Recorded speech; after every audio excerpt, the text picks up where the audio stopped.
Hello and welcome to the Truth Channel.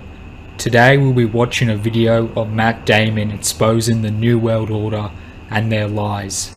I start from the supposition that the world is topsy-turvy, that things are all wrong, that the wrong people are in jail and the wrong people are out of jail, that the wrong people are in power and the wrong people are out of power, that the wealth is distributed in this country and the world in such a way as not simply to require small reform, but to require a drastic reallocation of wealth.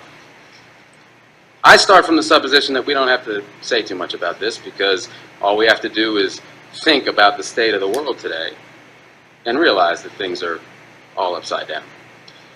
Now, if you don't think, if you just listen to TV and read scholarly things, you actually begin to think that things are not so bad, or that just little things are wrong. But you have to get a little detached and then come back and look at the world, and you are horrified. So we have to start from that supposition that things are really topsy-turvy. And our topic is topsy-turvy, civil disobedience. Now, as soon as you say the topic is civil disobedience, you're saying our problem is civil disobedience. That is not our problem. Our problem is civil obedience.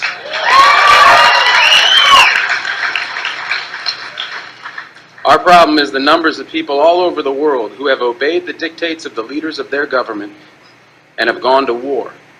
And millions have been killed because of this obedience. We recognize this for Nazi Germany. We know that the problem there was obedience, that the people obeyed Hitler. People obeyed. That was wrong. They should have challenged, and they should have resisted. And if we were only there, we would have showed them. Even in Stalin's Russia, we can understand that. People are obedient. All these herd-like people. Remember those bad old days when people were exploited by feudalism? Everything was terrible in the Middle Ages. But now we have Western civilization, the rule of law. The rule of law has regularized and maximized the injustice that existed before the rule of law. That is what the rule of law has done. When in all the nations of the world, the rule of law is the darling of the leaders and the plague of the people, we ought to begin to recognize this. We have to transcend these national boundaries in our thinking. Nixon and Brezhnev have much more in common with one another than we have with Nixon. J. Edgar Hoover has far more in common with the head of the Soviet secret police than he has with us.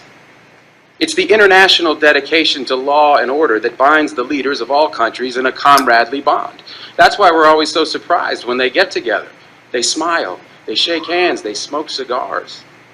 They really like one another, no matter what they say. What we are trying to do, I assume, is really to get back to the principles and aims and spirit of the Declaration of Independence. This spirit is resistance to illegitimate authority and to forces that deprive people of their life and liberty and right to pursue happiness. And therefore, under these conditions, it urges the right to alter or abolish their current form of government, and the stress had been on abolish. But to establish the principles of the Declaration of Independence, we're going to need to go outside the law, to stop obeying the laws that demand killing or that allocate wealth the way it's been done, or that put people in jail for petty technical offenses and keep other people out of jail for enormous crimes.